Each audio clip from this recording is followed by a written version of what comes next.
Assalamualaikum warahmatullahi wabarakatuh. Nama saya Nurdiana, saya dari semester 4B. Sekarang saya akan menjelaskan tentang analisis bilangan peroksida. Nah, sebelum saya menjelaskan cara untuk analisis bilangan peroksida ini, saya akan menjelaskan beberapa maksud dari bilangan peroksida sendiri. Bilangan peroksida merupakan salah satu parameter terpenting untuk menentukan derajat kerusakan pada minyak ataupun lemak.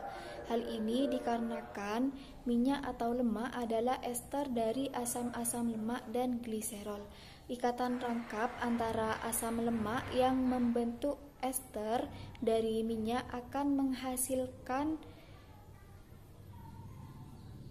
minyak yang tidak jenuh sehingga mudah mengalami kerusakan dengan adanya oksidasi. Asam lemak yang tidak jenuh ini dapat mengikat oksigen di mana pada ikatan C rangkapnya sehingga mudah membentuk peroksida. Nah, untuk prinsip analisisnya yaitu kalium iodida yang ditambahkan berlebih akan bereaksi dengan peroksida pada minyak atau lemak. Bilangan iod yang dibebaskan dititrasi dengan larutan standar tiosulfat dengan larutan indikator kanji. Nah, untuk reaksi pembentukan dari asam lemak tidak jenuh ini secara umum yaitu adanya reaksi dari asam lemak tidak jenuh atas bantuan dari energi panas dan sinar itu dapat menghasilkan radikal bebas dan juga hidrogen yang labil plus O2, kemudian juga menghasilkan peroksida yang aktif, hidroperoksida dan radikal bebas. Untuk prosedurnya, yang pertama kita timbang dengan teliti sebanyak 5 kurang lebih 0,5 gram contoh ke dalam Erlenmeyer 250 ml yang kering.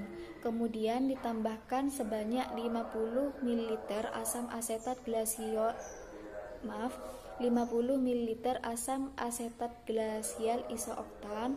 Kemudian Erlenmeyer tersebut ditutup dan dikocok sampai larutan tersebut homogen. Kemudian ditambahkan sebanyak 0,5 ml larutan kalium iodida jenuh. Erlenmeyernya ditutup dan dikocok sampai homogen selama 1 menit. Setelah itu ditambahkan sebanyak 30 ml air suling pada larutan tersebut.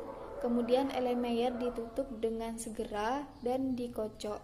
Setelah itu dititrasi dengan larutan standar natrium tiosulfat 0,01 N hingga warna kuning hampir hilang. Setelah itu ditambah dengan indikator kanji atau amilum sebanyak 0,5 ml dan dititrasi kembali dengan larutan standar natrium tiosulfat 0,01 N sampai tidak berwarna. Setelah itu hitung kadar bilangan peroksidanya. Selanjutnya, untuk membuat larutan reaksi pada analisis bilangan peroksida ini, yang pertama yaitu larutan asam asetat isooktan, di mana untuk cara membuatnya yaitu kita buat campuran dari larutan asam asetat dan larutan isooktan dengan perbandingan 3:2. Selanjutnya, untuk larutan indikator kanji atau amilum 1%, cara buatnya yaitu kita didihkan sebanyak 1 gram serbuk amilum dalam 100 ml air suling pada gelas piala. Dan untuk membuat larutan kalium iodida jenuh, caranya yaitu larutkan kalium iodida jenuh pada penangas air atau hot plate dalam air suling yang baru mendidih hingga kondisi jenuh, di mana kondisi jenuh ini yaitu dengan adanya kristal Ki yang tidak larut. Nah, untuk membuat larutan ini larutannya dibuat setiap kali kita akan menggunakan atau melakukan pengujian. Selanjutnya, untuk membuat larutan standar natrium tiosulfat 0,01 N, kita membuat larutan standar 0,1 N terlebih dahulu, yang nantinya untuk membuat larutan standar 0,01 N-nya kita melakukan pengenceran.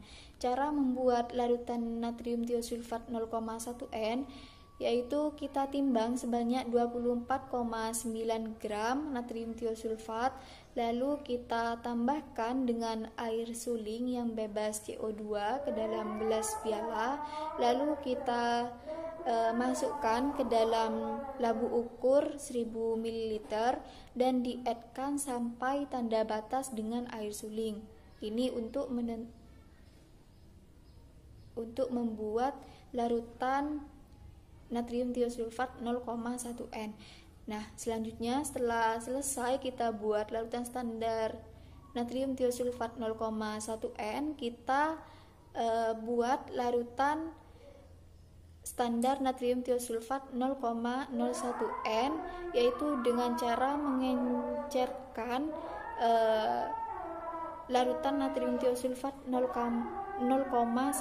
N tersebut. Jadi seperti itu. Nah, untuk perhitungan bilangan peroksida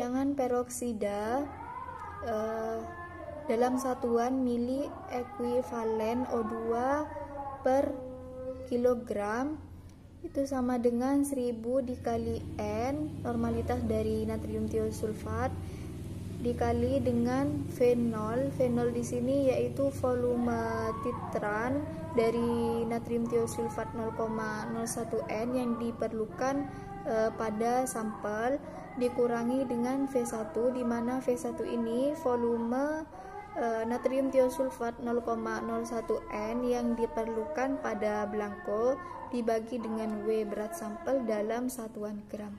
Jadi seperti itu. Cukup sekian yang dapat saya sampaikan, kurang lebihnya saya mohon maaf. Assalamualaikum warahmatullahi wabarakatuh.